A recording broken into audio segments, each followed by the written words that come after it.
Starting पिछले part के आगे से ही होती है। वो डिमन क्लेन वाले पूरी तरीके से तैयार थे अपना अगला अटैक करने के लिए, क्योंकि अब उनके जीतने के चांसेस 100% हो चुके थे।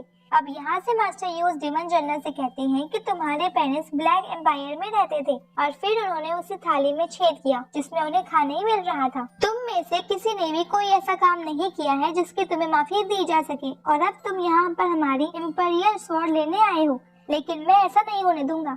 अब इतना कहने के बाद मास्टर यू चेंग की तरफ देखते हैं और स्माइल करते हैं, फिर आगे देखते हुए अपनी पावर एक्टिवेट करना स्टार्ट कर देते हैं।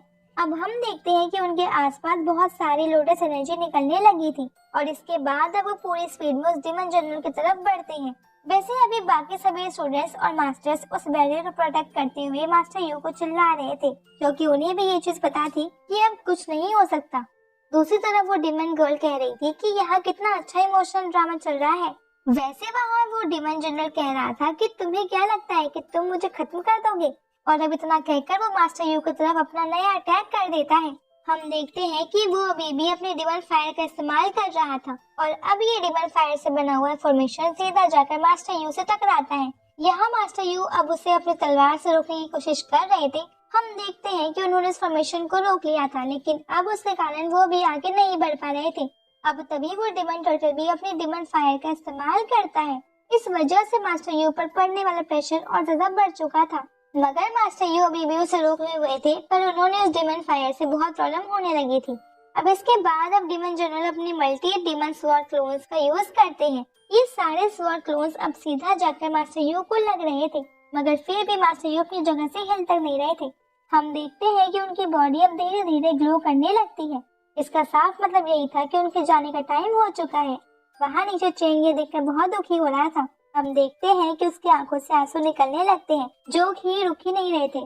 साथ ही अब उसे अपनी पुरानी यादें याद आने लगती हैं, जिसमें उसके ग्रैंडफादर यानी कि मास्टर यू उसे कहीं घुमाने लेकर आए थे। वो उसके साथ खेलते थे और उसे कहानियां सुनाते थे। वैसे सच में भले ही ये रियल ना हो, लेकिन फिर भी दिल से बुरा लगता है। तो वो सामने देखता है जहाँ मास्टर यू की सोल अब उनकी बॉडी से जा चुकी थी। वैसे अब वो भी धीरे धीरे डिसअपियर होना चालू हो जाती है। ये देखकर चेंग अपने घुटनों पर नीचे गिर जाता है और उसके मुंह से खून भी निकलने लगा था। मगर ये सब देखने के बाद उस डिमन जनरल को तो और ज्यादा मजा आ रहा था। वो तो मस्त जोर जोर से चिल्ला चिल्ला कर हंसने लगा था, बल्कि वहाँ नीचे बाकी सभी डेसिबल की हालत खराब हो रही थी। साथ ही वहाँ के मास्टर भी रोने लगे थे। अब यहाँ पर चेंग खड़ा होता है और जनरल से कहता है कि मुझे पता है कि तुम सिस्टर को लेने आए हो, लेकिन ये बात ध्यान रखना, जब तक मैं जिंदा हूँ तब तक तुम ऐसा नहीं कर सकते। मगर अब उसकी बात सुनकर डिमन जनरल वहीं उसके थोड़े से आ जाते हैं और कहते हैं कि तुमने अभी तक सोल गैदरिंग रिलम तक को पार नहीं किया है और मुझसे इतनी बड़ी बड़ी बातें कर रहे हो। अब इतना कहते ही वो डिमन जनरल तुरंत ही अपनी एनर्जी का यूज करते हैं। वैसे ही वो भी अपना फॉर्मेशन बनाए हुए थे, लेकिन फिर भी वो एनर्जी उस फॉर्मेशन के अंदर आ रही थी और ये लोग उसके कारण हिल तक नहीं सकते थे। इसके बाद अब वो डिमन जनरल तुरंत ही अपने सारे सोल्जर्स को इन पर अटैक करने के लिए भेज देता है। अब वो बहुत सारे सोल्जर उस बैरियर के अंदर आ रहे थे, तो ये देखकर एक स्टूडेंट कहता है कि हमने इन्हें कैसे रोकेंगे, इस ऑरा की वजह से तो हम हिल भी नहीं पा रहे। अब तभी वो पीछे लगी बड़ी सी तलवार हिलने लगती है और हम देखते हैं कि उसमें से बहुत खतरनाक एनर्जी निकल रही थी। ये एनर्जी इतनी स्ट्रॉन्ग थी कि वो सारे डिमन सोल्जर्स को दूर फेंक देती है और अब कुछ सोल्जर्स डिमन जनरल की तरफ भी जा रहे थे, लेकिन डिमन जनरल को उनकी कोई फिक्र नहीं थी। वो तो उन्हें अपने हाथ से पकड़कर दूर फेंक देता है।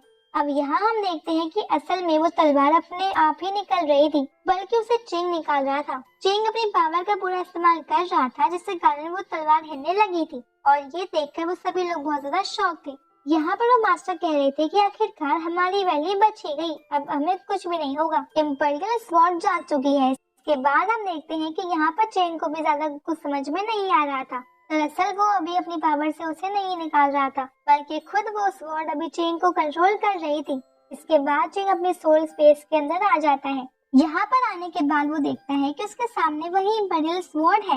वो उसे देखकर शॉक था, तभी वो इम्पीरियल स्वॉर्ड अपनी एनर्जी चेंग के ऊपर डालने लगती है। वैसे ही चेंग ये देखकर और ज्यादा शॉक हो जाता है और वो ही समझ गया था कि उसे इम्पीरियल स्वॉर्ड नहीं चुना है, लेकिन उसे नहीं पता था कि ये कैसे हो सकता है। और अब वो वहीं बैठकर कल्टीवेशन करने लगता है। हम देखते हैं कि वो एनर्जी उसकी बॉडी में बहुत तेजी से अब्सॉर्ब होती जा रही थी। इसके बाद अब कुछ देर में उसके सर पर भी एक लोटस का निशान बन जाता है। यह उसी इम्पीरियल स्वॉर्ड की पावर थी। हम देखते हैं कि चेंग उस पावर को महसूस कर पा रहा था, मगर उसे समझ में नहीं आ रहा था कि आखिर वो उस पावर के लिए उसे कैसे चुना जा सकता है, क्योंकि अभी तक उसका कल्टीवेशन कितना कम है, जबकि इतने सालों में बाकी सब इम्प्रूव कर रहे थे, लेकिन वो तो कुछ इम्प्रूव भी नहीं कर पाया। अब तभी उसे मास्टर यू की बातें याद आनी चालू हो जाती हैं, जिसमें मास्टर यू उसे कह रहे थे कि एक दिन तुम भी बहुत ताकतवर बनोगे, बस तुम कभी भी गिव अप मत करना। मैं जानता हूँ कि तुम लाइफ में बहुत ज्यादा आगे जाओगे, जहाँ तक अच्छे भी नहीं पहुँच पाते। अब यहाँ हम देखते हैं कि आखिरकार लास्ट में वो ब्रेक थ्रू कर ही लेता है, और अब वो ये भी समझ चुका था कि ये पावर उसे क्यों मिली। वो जानता है कि वो बहुत वीक है और उसकी कल्टीवेशन भी कुछ ज्यादा नहीं है, यहाँ तक कि वो अभी तक फर्स्ट रिलम पर भी नहीं पहुँचा है, लेकिन इसका हार्ट बहुत स्ट्रॉन्ग है और वो दिल का भी बहुत अच्छा है, इसलिए उसे गॉड ने ही ये पावर दी है। इसके बाद जब वो खड़ा होता है, हम देखते हैं कि उसके आसपास वो सारी पावर घूमने लगी थी, और फिर हम आ जाते हैं वैली के अंदर, जहाँ पर सभी उसे देखकर बहुत शौक थे। यहाँ वो मास्टर कह रहे थे कि मास्टर यू आप ये देख रहे हो ना, ये क्या हो रहा है, आखिरकार हमारी वैली बच ही गई। साथ ही हम देखते हैं कि उनके चेहरे पर बहुत ज्यादा खुशी थी और उन सब के पास एक होप आ चुकी थी। अब उसके बाद चेंग के पैर के नीचे एक लोटस आ जाता है और उसके आसपास खास लोटस एनर्जी भी फैलने लगती है, और इसके बाद वो अपनी पूरी स्पीड में हवा में आ जाता है। वैसे उसकी स्पीड बहुत ज्यादा तेज थी, जिसे देखकर वो डिमन गर्ल भी शॉक थी। अब वो डिमन जनरल के सामने आकर खड़ा हो गया था और अभी डिमन जनरल भी थोड़ी सोच में पड़ा था। मगर अब इसके बाद ये पार्ट यहीं पे खत्म हो जाता है। तो अगर आपको ये वीडियो अच्छी लगी हो तो लाइक कर दीजिएगा और हमारे चैनल को सब्सक्राइब कर दीजिएगा अगली वीडियोस के लिए।